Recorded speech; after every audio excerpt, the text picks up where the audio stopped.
Nervous system discuss किया last time, central nervous system समझे का, उसके अलावा हमने जो बेसिक फंक्शंस हैं नर्वस सिस्टम के वो हमने डिस्कस किए। अब हमने देखना है कि उन फंक्शंस को परफॉर्म करने वाली एंटिटीज कौन सी हैं।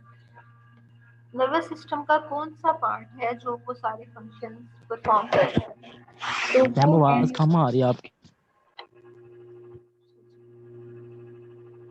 अब क्लियर आ रही है? यस मैम अब ठीक है। अच्छा, तो आज हमने जो नर्वस सिस्टम का बेसिक फंक्शनल यूनिट है यानी कि न्यूरॉन, उसका हमने स्ट्रक्चर देखना है और उसके डिफरेंट टाइप्स देखने हैं। ठीक है, तो सबसे पहले तो ये कि जो न्यूरॉन्स हैं उनकी डिफरेंट टाइप्स हो सकती हैं, वो डिफरेंट फंक्शन परफॉर्म कर सकती हैं। जो हमने नर्वस सिस्टम के फंक्शन देखे हैं वो ये न्यूरॉन्स परफॉर्म करेंगे। ठीक है, इम्पल्सेस ट्रांसमिट होती हैं थ्रू न्यूरॉन्स 250 मैम वॉइस नहीं आ रही एमपीएच। सही। मैम वॉइस इशू है। अच्छा, मैं कोशिश तो कर रही हूँ। चलो सिग्नल स्ट्रेंथ का। हाँ जी, अब आ रही है क्लियर आवाज? Yes ma'am. चलो ठीक है जी। तो सबसे पहले हम देख लेते हैं कि न्यूरॉन जो इम्पल्सिस को ट्रांसमिट करते हैं इनके पार्ट्स कौन कौन से होते हैं, न्यूरॉन के कौन कौन से पार्ट्स हैं। न्यूरॉन कंसिस्ट करता है, सबसे पहले यहाँ से आप देखना शुरू करें तो सबसे पहले ये जो आपको थ्रेड लाइक आपको ये स्ट्रक्चर्स नजर आ रहे हैं इनको हम कहते हैं डेंड्राइट्स। ठीक है, और डेंड्राइट्स के बाद ये जो आपको स्ट्रक्चर नजर आ रहा है इसको हम कहते हैं सेल बॉडी। ठीक है, और सेल बॉडी के अंदर न्यूक्लियस मौजूद होता है। जैसे हम पिछले दिनों हमने सेल स्ट्रक्चर पढ़ा था, तो उसके अंदर भी आपने देखा था कि सेल के अंदर न्यूक्लियस मौजूद है, तो ये भी सेल्स की ही एक टाइप है। ये नर्वस सिस्टम के सेल्स हैं, तो इस वजह से हमने इनको कह दिया न्यूरॉन। ठीक है, इनका स्ट्रक्चर उनसे डिफरेंट होता है। बाकी इनके अंदर भी जो ऑर्गेनेलिज हैं वो सेल्स जैसी जो दूसरे हमने आमतौर पे सेल्स का एक स्ट्रक्चर पढ़ा था, जो ऑर्गेनेलिज उनके अंदर थी वो यहाँ पे आपको नजर नहीं आ रही, लेकिन वो भी इन सेल्स के अंदर मौजूद होती है। तो यहाँ पे अब मेंशन नहीं किया हुआ साइटोप्लाज्म, लेकिन यहाँ पे न्यूक्लियस के गिर्द जो है वो साइटोप्लाज्म ही है। ठीक है, अच्छा, ये सेल बॉडी और अंदर क्या है, न्यूक्लियस। अब ये वाली जो आपको एक ये स्ट्रक्चर इलोंगेटेड सा नजर आ रहा है इसको हम कहते हैं एक्सॉन। ये एक फाइब्रस सा जो स्ट्रक्चर नजर आ रहा है इसको कहते हैं एक्सॉन। ठीक है, एक्सॉन, ये जो येलो सा अंदर आपको नजर आ रहा है ये एक्सॉन है। ठीक है, ऊपर ये जो ब्लूइश आपको कोटिंग नजर आ रही है इनको हम कहते हैं श्वान सेल्स। ठीक है, ये पूरे जो श्वान सेल्स मिलके एक लेयर बना रहे हैं इनको हम कहते हैं ये माइलिन शीट है, जिसने एक्सॉन को स्ट्रॉन्ग किया है, एक्सॉन को कवर किया हुआ है। ठीक है, लिपिड लेयर है। ठीक है, अब दरमियान में इनके आपको यहाँ पे आप इसको कह सकते हैं कि यहाँ तक एक सेल है, यहाँ पे दूसरा सेल है, दरमियान में गैप्स आपको हल्के हल्के गैप्स नजर आ रहे हैं। ठीक है, यानी इतना सा गैप है कि आप डिफ्रेंशिएट कर सकते हैं कि मुख्तलिफ सेल्स जो है वो मिलकर ये एक्सॉन को कवर कर रही हैं। एक्सॉन तो आपको पूरा एक ही नजर आ रहा है ना, पूरा एक ही फाइबर। ठीक है, लेकिन उसके जो ये लिपिड लेयर है, श्वान सेल्स हैं, इनके दरमियान आप देख सकते हैं गैप्स। तो इन गैप्स को हम कहते हैं नोड्स, नोड्स ऑफ फ्रेनियर। ठीक है, ये गैप्स इनको हम कहते हैं। अच्छा, और इस पूरे ये जो ऊपर ये आपको लिपिड लेयर नजर आ रही है इसको हम कहते हैं माइलिन शीट। ठीक है, अब आप इसको यहाँ से देखना शुरू करें, इसके फर्स्ट जो इसके स्ट्रक्चर में जिसका फर्स्ट कंपोनेंट है डेंड्राइट। जब भी कोई स्टिमुलस आता है हमने कहा था कि इलेक्ट्रिकल इम्पल्सिस की सूरत में स्टिमुलस जो है वो न्यूरॉन्स पे ट्रेवल करता है। ठीक है, तो वो स्टिमुलस जब आता है तो स्टिमुलस को इसका कौन सा पार्ट रिसीव करता है, वो डेंड्राइट्स है।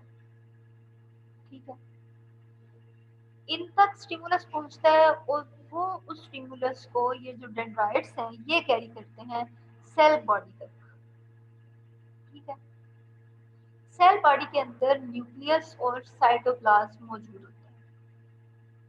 अब यहाँ तक जो नर्व इम्पल्स ट्रांसमिट होती है वो साइटोप्लाज्म तक आती है, तो साइटोप्लाज्म जो है वो उस नर्व इम्पल्स को एक्सॉन को ट्रांसमिट करेगा। डेंड्राइट्स वो थे जो नर्व इम्पल्सिस को सेल बॉडी तक कैरी कर रहे थे, और एक्सॉन्स जो हैं ये ऐसे फाइबर्स हैं जो कि नर्व इम्पल्सिस को कैरी करते हैं away from the cell body. ठीक है, नर्व इम्पल्स डेंड्राइट्स जो है वो भी नर्व इम्पल्सिस को कैरी करते हैं। ठीक है, लेकिन ये सेल बॉडी तक लेके आते हैं नर्व इम्पल्सिस को, और एक्सॉन्स जो हैं वो सेल बॉडी से अवे लेके जाते हैं नर्व इम्पल्सिस को। ठीक है, इसको याद रखने के लिए आप यूँ याद रख लीजिए कि ए से ही एक्सॉन है और ए से अवे, तो ये जो है ये अवे लेके जा रहे हैं नर्व इम्पल्सिस को, जबकि डेंड्राइट्स जो है वो स्टिमुलस को रिसीव करते हैं, नर्व इम्पल्सिस को रिसीव करते हैं। ठीक है, अच्छा, श्वान सेल्स जो हैं वो इसको प्रोटेक्शन प्रोवाइड कर रहे हैं। ठीक है, तो प्रोटेक्ट कर रहे हैं, और उसके अलावा भी इनके कुछ फंक्शंस होते हैं। ठीक है, और ये इंसुलेट करती है, ये जो माइलन शीथ है इस एक्सॉन को इंसुलेट करती है, और जो नर्व इम्पल्स यहाँ से ट्रेवल करती है वो इर्द गिर्द डेसिपेट नहीं होती, बल्कि इस पूरे एक्सॉन की लेंथ में ही वो जाती है। ठीक है, एंड तक जाएगी। अब यहाँ पे एक्सॉन जो है टर्मिनेट जहाँ पे हो रहा है वहाँ पे आपको एक्सॉन टर्मिनल्स भी नजर आ रहे हैं डेंड्राइट्स से मिलते जुलते ही।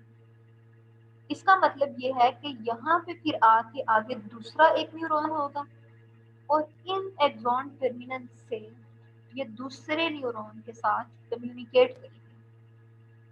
ठीक है, ये एक जनरल स्ट्रक्चर था किसी भी न्यूरॉन का।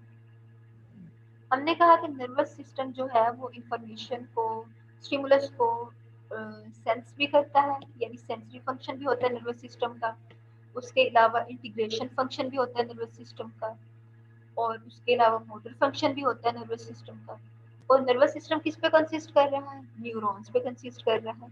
न्यूरॉन्स का स्ट्रक्चर ये होता है कि इसमें डेंड्राइट्स होते हैं, उसके अलावा सेल बॉडी में न्यूक्लियस, और उसके बाद ये जो है वो क्या है, एक्सॉन। और एक्सॉन के को जो इंसुलेट कर रही है ये लिपिड लेयर, उसको हमने कहा ये माइलिन शीथ है। माइलिन शीथ किससे बनी हुई है? श्वान सेल से। ठीक है, जो दरमियान में गैप्स हैं इन श्वान सेल्स के, उनको हमने कह दिया ये नोड ऑफ रेनवीयर है। ठीक है, अब इम्पल्सिस जो हैं वो ट्रेवल कर रही हैं from dendrite to cell body and from cell body to the axon. ठीक है, लेकिन हर एक जो न्यूरॉन है उसके अंदर नर्व इम्पल्सिस तो ऐसे ही ट्रेवल कर रही है कि डेंड्राइट्स जो है उन तक आएगा स्टिमुलस इम्पल्स की सूरत में, और वो जो इम्पल्सिस है उसके बाद इसमें जाएंगी सेल बॉडी में, और वहां से एक्सॉन में ट्रांसमिट हो जाएंगी। ठीक है, लेकिन हमने कहा कि ब्रेन के डिफरेंट फंक्शंस है, यानी सेंसरी फंक्शन भी है, इंटीग्रेशन भी उसमें हो रही है, और मोटर फंक्शन भी परफॉर्म कर रहा है। तो फिर इसका मतलब है नर्वस सिस्टम जो न्यूरॉन्स पे कंसिस्ट करता है, तो न्यूरॉन्स की डिफरेंट टाइप्स होंगी जो कि डिफरेंट फंक्शन परफॉर्म करेंगे। ठीक है, तो जो इसकी 3 बेसिक टाइप्स होती हैं न्यूरॉन्स की, जिनको हम कहते हैं सेंसरी न्यूरॉन्स, मोटर न्यूरॉन्स और इंटर न्यूरॉन्स। जो सेंसरी फंक्शन था वो सेंसरी न्यूरॉन्स परफॉर्म करेंगे, motor function motor neurons perform करेंगे, और इंटीग्रेशन फंक्शन जो ब्रेन में हो रहा था वो इंटर न्यूरॉन्स, जो प्रोसेसिंग हो रही थी, जो स्टिमुलस डिटेक्ट करते हैं आपके रिसेप्टर्स और उस स्टिमुलस को ट्रांसमिट किया जाता है ब्रेन तक। तो ब्रेन के अंदर जो प्रोसेसिंग होती है वो होती है इंटर न्यूरॉन्स। ठीक है, सेंसरी न्यूरॉन्स जो हैं वो स्टिमुलस को डिटेक्ट करते हैं, और जो मैसेज होता है, जो स्टिमुलस मैसेज कैरी करता है, उसको ये लाते हैं आपके सेंट्रल नर्वस सिस्टम तक। सेंट्रल नर्वस सिस्टम क्या था? स्पाइनल कॉर्ड और ब्रेन, यानी स्पाइनल कॉर्ड तक आएगा मैसेज, और स्पाइनल कॉर्ड जो है वो आगे ब्रेन तक लेके जाएगा। ठीक है, ये कौन कर रहा है? Sensory neurons. और जो उसके बाद मोटर न्यूरॉन्स हैं, जब ब्रेन के अंदर प्रोसेसिंग हो गई, जो भी मैसेज आया था उसकी प्रोसेसिंग हो गई, अब ब्रेन ने इफेक्टर्स को मैसेज पहुंचाना है, तो जो न्यूरॉन्स मैसेज को इफेक्टर्स तक लेके जाएंगे उनको हम कहते हैं मोटर न्यूरॉन्स। ठीक है, इंटर न्यूरॉन्स वो न्यूरॉन्स हैं जो कि सेंसरी और मोटर न्यूरॉन्स के दरमियान में आते हैं। सेंसरी न्यूरॉन्स वो जो ब्रेन तक मैसेज को लेके आए, और मोटर न्यूरॉन्स वो जो ब्रेन से मैसेज इफेक्टर तक लेके जा रहे हैं, एक ब्रेन तक मैसेज लेके आ रहे हैं, एक ब्रेन से मैसेज लेके जा रहे हैं। तो इन दोनों के दरमियान जो प्रोसेसिंग हो रही है कि मैसेज कौन सा है, कहाँ तक अब आगे पैगाम जाएगा, किन इफेक्टर्स के पास मैसेज जाएगा, ये जो सारी प्रोसेसिंग हो रही है वो इंटर न्यूरॉन्स कर रहे हैं। और इंटर न्यूरॉन्स कहाँ पे है? सेंसरी न्यूरॉन्स और मोटर न्यूरॉन्स के दरमियान में मैसेज आएगा तो कौन लेके आएगा? Sensory neurons. कहाँ पे लेके आएगा? ब्रेन तक। ब्रेन की कौन से सेल्स में? इंटर न्यूरॉन्स में। और इंटर न्यूरॉन्स उसकी प्रोसेसिंग करेंगे और उसके बाद मैसेज को पहुंचाएंगे इफेक्टर्स तक। और जो न्यूरॉन्स इफेक्टर तक मैसेज लेके जाएंगे उनको हम कहेंगे ये मोटर न्यूरॉन्स है। ठीक है, हमने कहा कि इम्पल्सिस की सूरत में जो मैसेज है वो ट्रेवल करता है। तो इम्पल्सिस क्या है? ठीक है, इम्पल्सिस जो है, जब भी कोई स्टिमुलस, कोई चेंज आता है आपके एनवायरनमेंट में और इतना होता है कि उसको डिटेक्ट किया जा सके, इतनी स्ट्रेंथ उसकी होती है कि उसको डिटेक्ट किया जा सके और डिटेक्ट करने के बाद आपको उसके लिए रिस्पांस जनरेट किया जा सके। ठीक है, तो उसको हम कहते हैं ये एक स्टिमुलस है। वरना तो कोई ऐसे हल्का फुल्का सा कोई चेंज आता है आपके एनवायरनमेंट में, लेकिन आपकी बॉडी उसको डिटेक्ट नहीं करती, तो उस चेंज को फिर हम स्टिमुलस नहीं कहेंगे।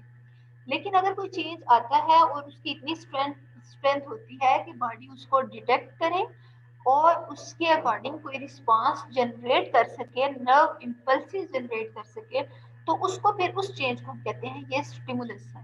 ठीक है, अब जो चेंज आता है और उसको डिटेक्ट किया जाता है और रिस्पांस जनरेट किया जाता है, तो न्यूरॉन्स जो हैं उनमें ये एबिलिटी होती है कि वो रिस्पॉन्ड करें।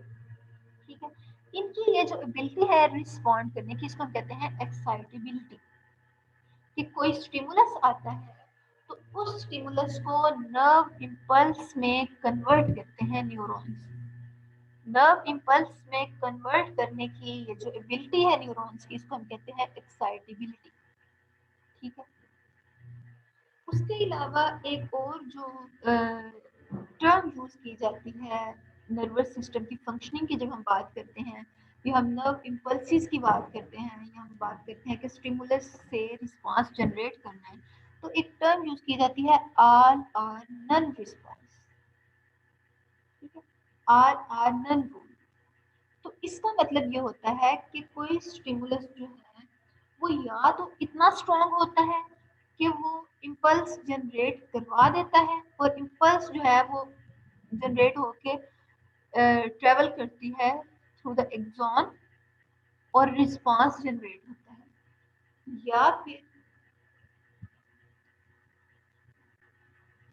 फिर उसकी इतनी स्ट्रेंथ ही नहीं होती कि वो कोई रिस्पांस जनरेट कर सके, यानी कोई दरमियानी सूरत नहीं होती। या तो कोई स्टिमुलस है तो उसकी इतनी स्ट्रेंथ है कि नर्व इम्पल्स जनरेट हो जाएगी और सेल्फ प्रोपेगेट होगी।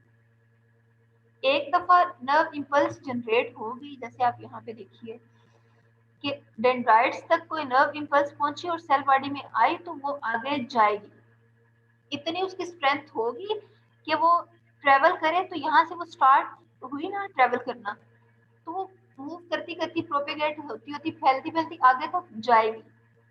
ठीक है, और अगर किसी इम्पल्स कोई जो स्टिमुलस है वो इतनी स्ट्रेंथ का नहीं है कि नर्व इम्पल्स जनरेट करवा सके, तो ऐसा नहीं होगा कि कोई दरमियानी कैफियत होगी और हल्का सा स्टिमुलस जनरेट होगा और यहाँ तक मूव करता हुआ आ जाए कि जी हाफ एक्सॉन तक आ गया, या थोड़ा सा जनरेट करके उसके स्टार्ट तक आ गया, थोड़ा सा एक्सॉन पे ट्रेवल करना उसने इम्पल्स ने स्टार्ट किया, ऐसा नहीं होता।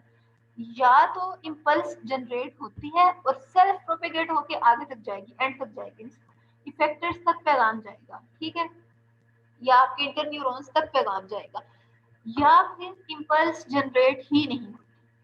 ठीक है, यानी ऐसी कोई सूरत नहीं होती कि कोई जो हल्का सा स्टिमुलस था, हल्का सा फील हुआ है और थोड़ी सी आधी सी नर्व इम्पल्स जनरेट हुई, ऐसा नहीं। अगर जनरेट होती है तो फिर फुली जनरेट होती है। ठीक है, कंप्लीटली वो प्रोपेगेट करती हुई, सेल्फ प्रोपेगेट करती हुई एक्सॉन के टर्मिनल तक जाएगी। स्टार्ट होगी यहाँ से सेल बॉडी से, आगे एक्सॉन से, और एंड तक एक्सॉन टर्मिनल तक जाएगी या फिर स्टार्ट ही नहीं होगी।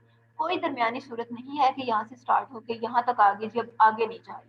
जब यहाँ से चल पड़ती है तो फिर सेल्फ प्रोपेगेट होती है, खुद ब खुद आगे वो ट्रेवल करती है और जाती है। ठीक है, तो इसको हम कहते हैं आर आर नन रिस्पॉन्स। ठीक है, या तो मुकम्मल रिस्पॉन्स होगा या फिर रिस्पॉन्स होगा ही नहीं, दरमियानी सूरत नहीं होती नर्वस सिस्टम के अंदर। ठीक है, तो ये इसको हम कहते हैं आल आर नन रूल या फिर आल आर नन रिस्पॉन्स। और एक्साइटेबिलिटी हमने एक टर्म यूज की, इसका मतलब ये है कि नर्व इम्पल्सिस जो है वो न्यूरॉन्स पे जनरेट होती हैं। कोई स्टिमुलस आता है तो न्यूरॉन्स उस स्टिमुलस को रिस्पॉन्ड करते हैं और नर्व इम्पल्स जनरेट होती है। तो न्यूरॉन्स की ये जो एबिलिटी है नर्व इम्पल्स को जनरेट करना और स्टिमुलस को रिस्पॉन्ड करते हुए नर्व इम्पल्स को जनरेट करने, इसको हम कहते हैं एक्साइटेबिलिटी। ठीक है, अब उसके अलावा एक और जो चीज है याद रखने की, वो आपने ये याद रखनी है।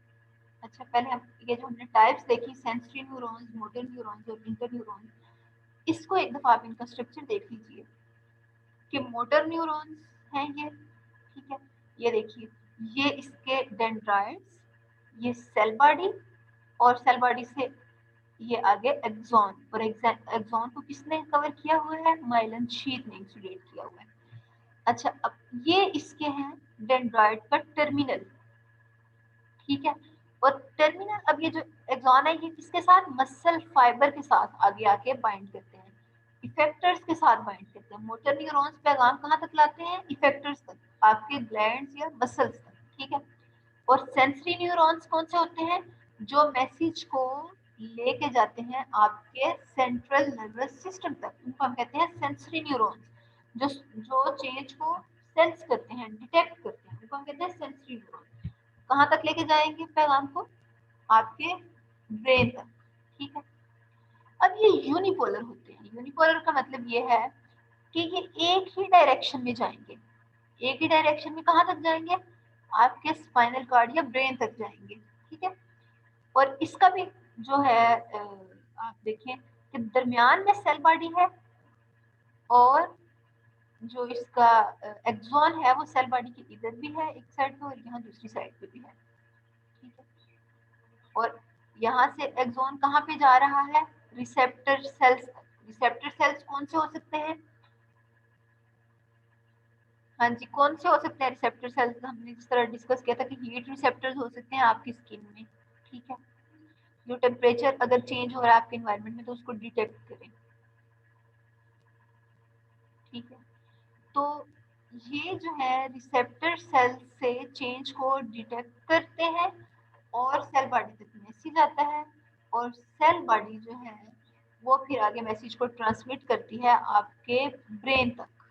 ठीक है, अब उसके अलावा जो इंटर न्यूरॉन्स हैं, इंटर न्यूरॉन्स में आप देखिए ये छोटी सी यहाँ पे सेल बॉडी है और ये इतने ढेर सारे ये डेंड्राइट्स हैं और ये इसके यहाँ पे ये एक्सॉन है और एक्सॉन टर्मिनल। ये अब यहाँ पे आप देखिए कि जो इंटर न्यूरॉन्स हैं, डेंड्राइट्स हम कहते हैं, डेंड्राइट्स वो पार्ट है जहाँ पे स्टिमुलस आता है।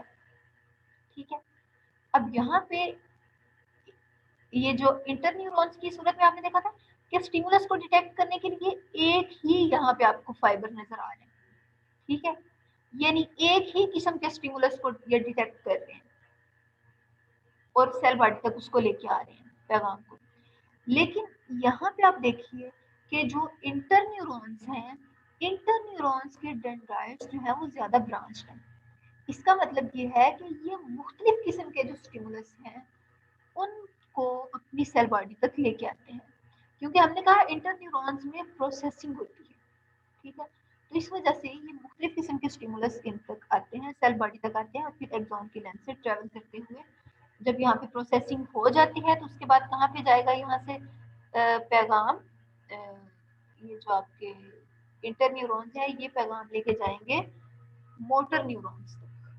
ठीक है, मैसेज आता है, स्टिमुलस जो है वो आता है आपके सेंसरी न्यूरॉन्स, उनको डिटेक्ट करते हैं और सेंसरी न्यूरॉन्स से मैसेज जाता है आपके इंटर न्यूरॉन्स की तरफ और इंटर न्यूरॉन्स पैगाम भेजते हैं मोटर न्यूरॉन्स को।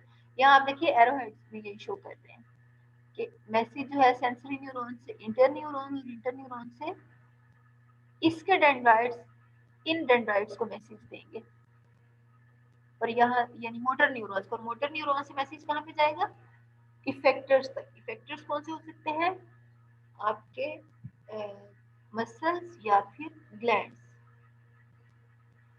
अच्छा, अब यहाँ पे आप देखिए कि ये जो ब्लू आपको नजर आ रहा है ये क्या है, एक न्यूरॉन, ठीक है, ये एक्सॉन का टर्मिनल है, ये एंड पे, ठीक है, एक्सॉन का सिरा। ये दूसरा न्यूरॉन है, दोनों न्यूरॉन्स के दरमियान में गैप है, इस गैप को हम कहते हैं साइनेप्स या साइनेप्टिक गैप, ठीक है।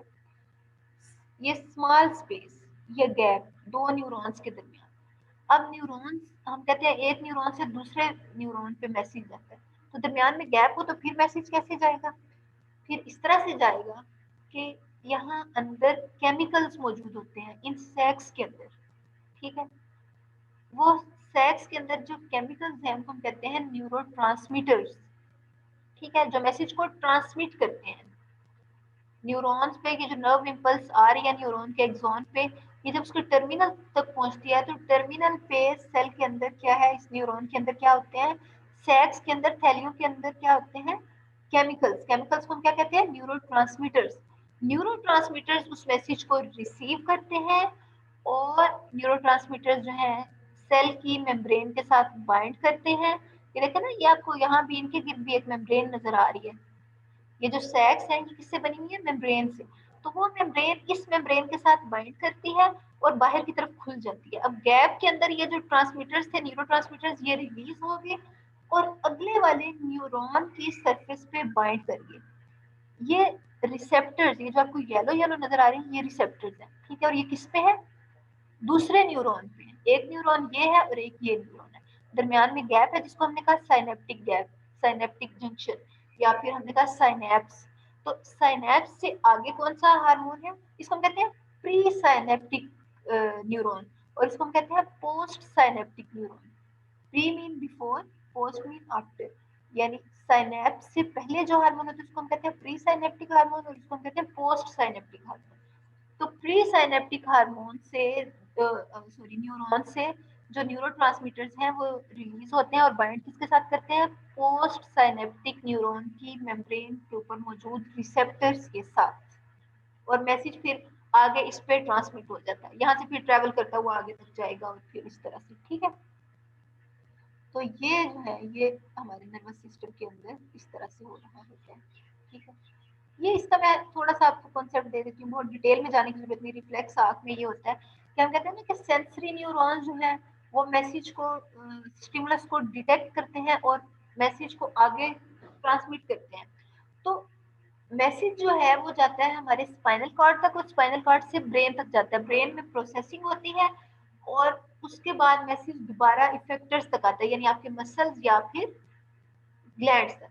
लेकिन रिफ्लेक्स आंख में क्या होता है कि मैसेज जाता है स्पाइनल कॉर्ड तक और स्पाइनल कॉर्ड से वापस इफेक्टर्स तक आ जाता है, यानी ब्रेन तक नहीं जाता। तो ये एक लूप सा बनता है, ठीक है। मैसेज यूं गया और यूं आ गया वापस, ऊपर ब्रेन तक गया ही नहीं।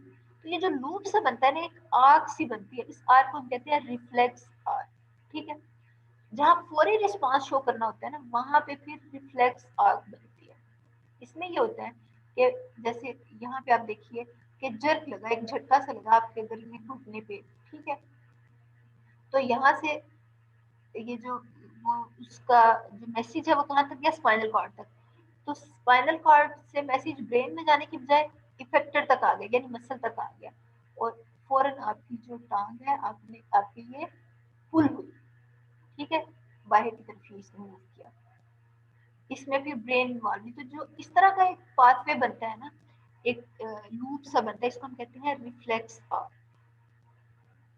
ठीक हो गया, यहाँ तक कोई बात जो आपको ना समझ आई?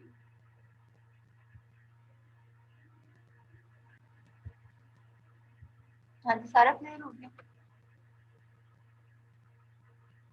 क्या हमने डिस्कस किया, सबसे पहले हमने कहा कि नर्वस सिस्टम जो कि पेरिफेरल और सेंट्रल नर्वस सिस्टम है वो किस पे कंसिस्ट करता है, न्यूरॉन्स पे, यानी जो बेसिक यूनिट है, जो सेल्स हैं जो उस नर्वस सिस्टम को बना रहे हैं हम कहते हैं न्यूरॉन्स। न्यूरॉन्स जो है वो डिफरेंट टाइप्स के हो सकते हैं, लेकिन हर न्यूरॉन के अंदर क्या होगा, डेंड्राइट्स होंगे जो कि मैसेज को रिसीव करेंगे, स्टिमुलस को रिसीव करेंगे। फिर सेल बॉडी होगी और उसके अंदर न्यूक्लियस होगा जहाँ पे वो डिफ्यूज करेगा जो आपका मैसेज आ रहा है, नर्व इम्पल्स आ रही है, और यहाँ से फिर इम्पल्सिस सेल बॉडी से ट्रेवल करेंगी टुवर्ड एक्सॉन, ठीक है, और एक्सॉन के टर्मिनल से फिर आगे इफेक्टर तक जाएंगी अगर ये मोटर न्यूरॉन है, और अगर ये सेंसरी न्यूरॉन है तो फिर एक्सॉन टर्मिनल से मैसेज आगे जाएगा इंटर न्यूरॉन्स की तरफ, ब्रेन में। अगर जिस तरह हमने बात की थी सेंसरी न्यूरॉन्स पैगाम ब्रेन तक पहुंचाते हैं, तो ब्रेन में तो इंटर न्यूरॉन्स होते हैं, ठीक है, तो इंटर न्यूरॉन्स से फिर मैसेज आगे कहाँ तक जाता है, मोटर न्यूरॉन्स, जो कि मैसेज को कैरी करते हैं टुवर्ड्स इफेक्टिव। और फिर हमने कहा कि ये जो फैट्स की लिपिड्स की लेयर ने इसको कवर किया हुआ है, इंसुलेट किया हुआ है, तो उसको हमने कहा ये माइलिन शीथ है, और इन इंडिविजुअल सेल्स को हमने कहा ये श्वान सेल्स हैं, ठीक है, और दरमियान में जो गैप्स थे उनको हमने कहा ये नोड ऑफ फ्रेनियल थे, ठीक है। उसके बाद फिर हमने बात की कि स्टिमुलस ऐसा चेंज होगा जिससे रिस्पांस इनिशिएट हो, यानी उसकी इतनी स्ट्रेंथ हो कि रिस्पांस इनिशिएट होगा, तो ऐसे चेंज को फिर हम स्टिमुलस कहते हैं। एक्साइटेबिलिटी जो है ये नर्व की एक है एबिलिटी कि वो जो चेंज आता है उसको रिस्पॉन्ड करती है, ठीक है, और कैसे रिस्पॉन्ड करती है, नर्व इम्पल्स को जनरेट करती है। ऑल और नन रिस्पॉन्स का क्या मतलब था कि कोई भी स्टिमुलस या तो इतनी स्ट्रेंथ का होता है कि उससे नर्व इम्पल्स जनरेट हो जाती है, या फिर होती ही नहीं है, दरमियानी सूरत ही होती है, या तो रिस्पॉन्स शो किया जाता है या नहीं किया जाता है, यानी वो कम ज्यादा वाला कोई सीन नहीं होता है, ठीक है। उसके बाद साइनेप्स की बात हुई, तो साइनेप्स जो है दो न्यूरॉन्स के दरमियान जो स्पेस होती है, गैप होता है, उसको हमने कहा माइक्रोस्कोपिक गैप होता है, ठीक है, बहुत कम गैप होता है, थोड़ा सा गैप होता है, उसको हमने कहा कि इस गैप को हम कहते हैं साइनेप्स, ठीक है। और जो साइनेप्स से पहले न्यूरॉन होता है उसको हमने कहा कि ये प्री साइनेप्टिक न्यूरॉन है, और जिसके बाद होता है उसको हमने कहा पोस्ट साइनेप्टिक न्यूरॉन। दोनों आपस में कैसे कम्युनिकेट करते हैं, थ्रू न्यूरोट्रांसमीटर्स। न्यूरोट्रांसमीटर्स क्या है, केमिकल्स हैं जो कि इन मेम्ब्रेनस सैक्स में इनक्लोज्ड है। मेम्ब्रेन, इन सैक्स की मेम्ब्रेन न्यूरॉन की मेम्ब्रेन के साथ बाइंड करती है और बाहर की तरफ ओपन हो जाती है ये वेजिकल सैक, और रिलीज कर देती है न्यूरोट्रांसमीटर्स को। न्यूरोट्रांसमीटर्स क्या करते हैं, बाइंड कर लेते हैं पोस्ट साइनेप्टिक न्यूरॉन की मेम्ब्रेन पे मौजूद रिसेप्टर्स के साथ, ठीक है। उसके बाद हमने रिफ्लेक्स आर्क की बात की। रिफ्लेक्स आर्क का मतलब ये है कि ऐसा जो है एक आपका रिस्पांस जनरेट हो रहा है बॉडी के अंदर कि जो इनिशिएट होता है और कंप्लीट भी हो जाता है सिर्फ स्पाइनल कॉर्ड की हद तक, ठीक है। इनिशिएट हुआ और पैगाम कहाँ तक गया, आपके स्पाइनल कॉर्ड तक, और स्पाइनल कॉर्ड से ही मोटर न्यूरॉन्स जो है वो आपके इफेक्टर्स यानी मसल्स तक आ गई और उन्होंने रिस्पांस शो कर दिया मसल्स में, ठीक है। इसमें यानी ब्रेन इन्वॉल्व नहीं होता, ठीक है। तो जो सिर्फ स्पाइनल कॉर्ड के लेवल तक कोई रिस्पांस जो है वो जनरेट हो जाए तो उसको हम कहते हैं ये स्पाइनल रिफ्लेक्सेस या फिर रिफ्लेक्स, ठीक है। हाँ जी, यहाँ तक कोई बात आपको ना क्लियर हुई है? ओके चलिए नो मैम, ओके। ठीक है जी, फिर आपकी क्लास का टाइम भी खत्म होने वाला है